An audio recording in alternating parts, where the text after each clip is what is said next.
इतिहास अभ्यासक इंद्रजित सावंतांचा पोलिसांकडून जबाब नोंदवण्यात आलेला आहे। प्रशांत कोरटकर यांनी इंद्रजित सावंतांना फोनवरून धमकी दिली होती। तसंच कोरटकरांनी फोनवर महाराजांची बदनामी केली, त्यामुळे आता इंद्रजित सावंत यांचा जबाब नोंदवण्यात आलेला आहे।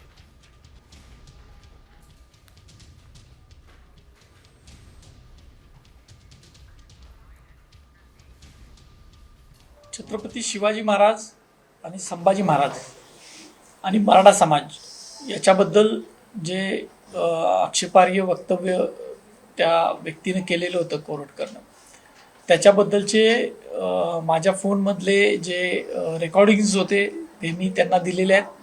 त्याचबरोबर इंस्टाग्राम अकाउंटवर सुद्धा त्यांनी माझ्याबद्दल वक्तव्य केलेलं होतं। ब्राह्मणाचा नाद केला तर महाराष्ट्रात राहणे मुश्किल करेल वगैरे, याचा सगळा जो जबाब आहे तो दिलेला आहे।